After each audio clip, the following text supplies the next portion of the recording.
Dernière expérience qu'on va essayer de faire, c'est mettre en évidence l'effet d'un ce qu'on appelle un catalyseur sur la vitesse de réaction. Et on prendra comme exemple, c'est la transformation que nous venons de voir, c'est la réaction entre les ions peroxyde du sulfate du potassium avec l'iodure de potassium.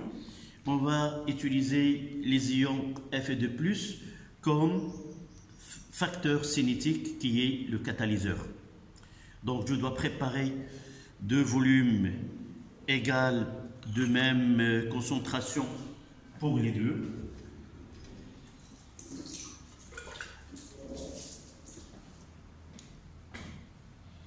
Donc voici la solution des peroxydes du sulfate. Et de même, je dois avoir ici un volume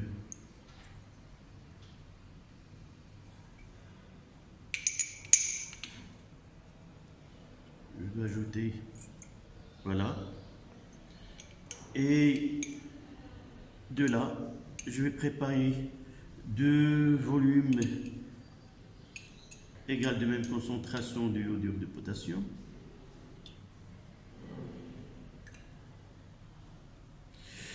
Là, parfois, il reste quelques gouttes d'eau au fond du tube à essai. L'étude, c'est pas totalement quantitative avec précision. Donc là, deux volumes de solution de iodure de potassium. Et je vais essayer de l'ajouter là. Et dans l'un des deux tubes, je vais ajouter quelques cristaux de sulfate de fer 2, d'accord?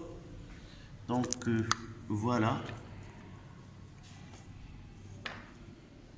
ici j'ai pas besoin de celui-là, donc j'ajouterai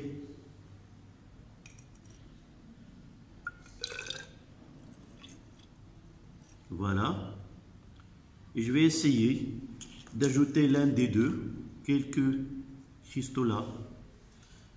Vous voyez, j'ai ajouté deux. Et vous constatez vraiment, j'ai pas remué, je peux même remuer comme ça. Vous allez voir que la présence des ions Fe2+ accélère la réaction, si vous voulez, la réaction. Tandis que dans le tube où on n'a rien ajouté, on voit bien que le diode formé là, donc on peut dire que les ions Fe2+ jouent le rôle d'un catalyseur, c'est-à-dire augmenter la cinétique chimique de la transformation.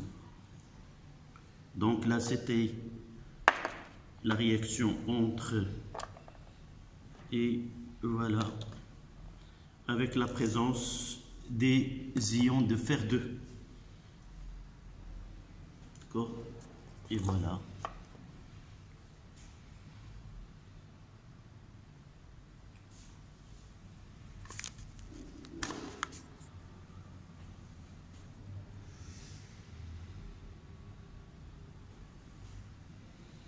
Vous voyez nettement qu'il y a une différence entre les deux. La teinte. La différence, c'est que l'une des deux tubes, dans l'une des deux tubes, on a ajouté quelques cristaux de sulfate de cuivre 2 dans le mélange réactionnel. Et vous voyez que la quantité d'iode formée dans ce tube-là, uniquement par observation de la teinte, d'accord?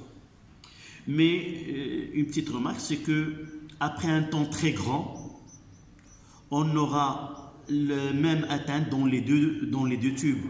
C'est-à-dire cette différence ne va pas être permanente, mais à partir d'un certain temps, c'est le temps qui nécessite cette transformation-là. Donc on aura l'état final, on aura la même teinte dans les deux, puisque l'état final ne dépend, la composition de l'état final ne dépend pas de catalyseur. C'est vrai, il augmente la vitesse de réaction, mais il ne change en rien la quantité de matière du mélange réactionnel final. C'est-à-dire la quantité de matière de diode formée là, ça sera la même qu'ici. Et par la suite, on aura la même teinte après un temps très grand. D'accord? Voilà l'effet dans ce cas-là, mais on peut faire ce que nous avons fait tout à l'heure.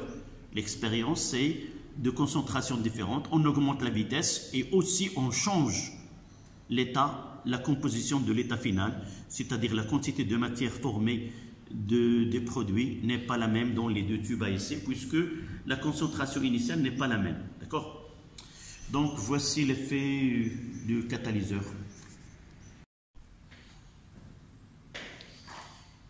Donc l'expérience que nous venons de voir, c'est une réaction qui se produit entre les ions S2O8 de moins. C'est l'ion peroxodisulfate et SO4 de moins. Donc pour équilibrer cette demi-équation, le soufre 2, donc je dois multiplier par 2. Ici c'est 8, donc l'élément oxygène est équilibré. Pour la charge, là il y a un excès de 2 électrons, là il y a un excès de 4. Donc je dois ajouter 2 électrons. Ainsi, j'ai un excès de 4 électrons de ce côté-là et un excès de 4 électrons de l'autre côté. L'autre réactif, c'est l'ion iodure, I-, et le produit de cette réaction, c'est le diode, à queue évidemment. Il est caractérisé, vous le voyez là, par cette teinte. Là, c'est l'expérience que nous venons de voir. Et vous voyez que le tube où il y a une teinte qui est foncée, c'est là où la concentration du peroxyde du sulfate a une concentration supérieure. Donc 2 ici plus 2 là, 2 électrons pour équilibrer les charges. Et par la suite, j'aurai même nombre d'électrons échangés. Et par la suite, ça sera S2O8 de moins.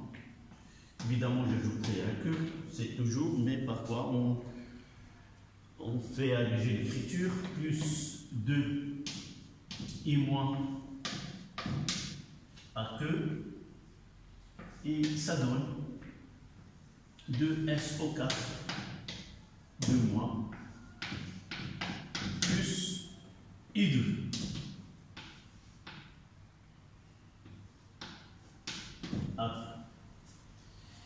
Les couples mis en jeu, c'est I2 sur I-.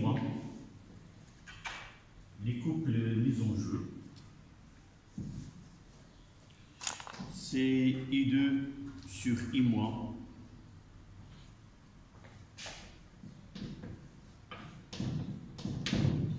Et donc S2O8 de moins sur SO4 de moins. Voici les deux couples mis en jeu au cours de cette expérience. Donc, nous venons de voir là